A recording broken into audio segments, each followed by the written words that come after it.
India की number one IT company का reason जो है टीसीएस का, वो है उनका ऑपरेशनल कॉस्ट को सबसे कम रखने का। कंपनी ने इस क्वार्टर के अंदर अपनी 6 लाख एम्प्लॉय से ऊपर की जो कंपनी है उसके अंदर एक एम्प्लॉय रिडक्शन दिखाया है, लेकिन कंपनी ने अराउंड 9840 न्यू एम्प्लॉयज़ हायर करे हैं और कंपनी का जो नेट रिडक्शन हुआ है वो हुआ है 2146 के एम्प्लॉय स्ट्रेंथ से। अब इस नंबर से आपको ये समझ में आता है कि कंपनी जो न्यू हायरिंग कर रही है उसके अंदर कंपनी का सबसे ज़्यादा फोकस है, और जो कंपनी की पुराने एम्प्लॉयज़ हैं उनको कंपनी रिप्लेस करके न्यू एम्प्लॉयज़ के साथ जोड़ रही है। तो आपको ये समझ जाएगा कि जो सबसे ज़्यादा उनकी एम्प्लॉय कॉस्ट है वो रीज़न है उनके ऑपरेटिंग मार्जिन पे सबसे ज़्यादा हिट होने की वाली बात, कि कंपनी अपनी जो सबसे ज़्यादा बैकएंड की कॉस्ट है एम्प्लॉय कॉस्ट, उस पर अपना कंट्रोल कैसे रखती है कि वो जितने भी नए एम्प्लॉयज़ हायर कर रही है उनकी जो रिप्लेसमेंट है कंपनी के पुराने एम्प्लॉयज़ के साथ, उससे उनकी कंपनी की एम्प्लॉय कॉस्ट डायरेक्ट कम हो जाती है।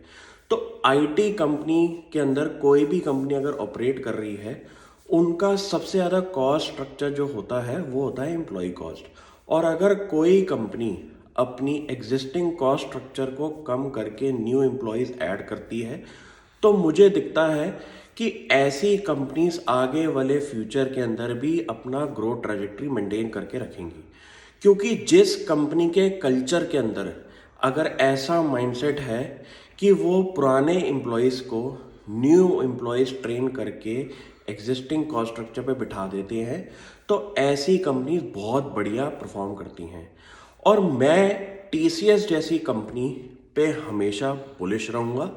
आपने नोटिस किया होगा कि पिछले साल पूरे इंटायर आईटी सेक्टर ने नेगेटिव रिटर्न्स दी है, लेकिन मार्केट का जो रूप है वो हमेशा ऊपर की तरफ रहता है, जिसके अंदर आपके प्लेयर्स जो हैं वो चेंज होते रहते हैं। लेकिन आप एक सेक्टर को अगर सेल रेटिंग दे रहे हैं तो उस सेक्टर के पूरे बिजनेस को समझना बहुत ज़रूरी है कि क्या उस बिजनेस के अंदर रेवेन्यूज़ कम हो रहे हैं, क्या उस बिजनेस के अंदर मार्जिन्स कम हो रहे हैं, और ऐसे अगर स्पेसिफिक फैक्टर्स हैं आपके एक बिजनेस के अंदर तो शायद एक सेल रेटिंग जो है वो आपके फंडामेंटल्स की वजह से हो रही है। लेकिन अगर आप आईटी कंपनीज के रेवेन्यूज़ मार्जिन्स की बात करें तो ऐसा कुछ नहीं हो रहा, बल्कि ये नंबर्स अभी भी पॉजिटिव ग्रोथ रेट्स दिखा रहे हैं। तो आपको मार्केट के अंदर ये समझना बहुत ज़रूरी है कि जो इस टाइम अंडर परफॉर्मेंस चल रही है निफ्टी के साथ मिलके आईटी सेक्टर की, वो एक शॉर्ट टर्म के अंदर रीज़न है, क्योंकि ऑल ओवर द वर्ल्ड इस टाइम स्लो डाउन रिसेशन जैसी बात हो रही है, जिसकी वजह से जितने भी हमारे फंड मैनेजर्स हैं उन्होंने नेगेटिव आउटलुक दिया हुआ है आईटी सेक्टर का। अब ये आउटलुक जो है वो थोड़े टाइम के लिए होता है, ना कि आपका लॉन्ग टर्म विजन के अंदर। तो आप भी ऐसी कंपनीज पे फोकस करें जो कि रिसेशन स्लो डाउन जैसे सिनेरियो के अंदर अपनी कॉस्ट को कंट्रोल कर रहे हैं और अपने मार्जिन्स को मेंटेन करके बैठे हुए हैं। जैसे Q3 के रिजल्ट्स निकलेंगे, जिस आईटी कंपनी ने अपने मार्जिन्स के अंदर सबसे ज़्यादा रिडक्शन दिखाया हो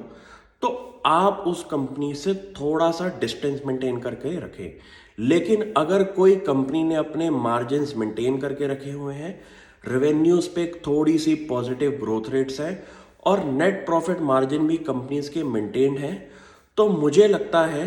कि ऐसे स्टॉक्स को अपने पोर्टफोलियो में बना के रखें, क्योंकि ये जो शॉर्ट टर्म सिनेरियो है वो आगे जाके चेंज हो जाएगा, क्योंकि इंडिया की आउटसोर्सिंग मार्केट जो है उसके अंदर अभी कोई भी डायरेक्ट कंपटीशन के अंदर कंट्री या फिर कंपनी नहीं है। तो मैं भी ऐसे सेक्टर के अंदर टॉप लीडर्स पे फोकस रहता हूं और आप भी ऐसी कंपनीज को आइडेंटिफाई करें। Thank you.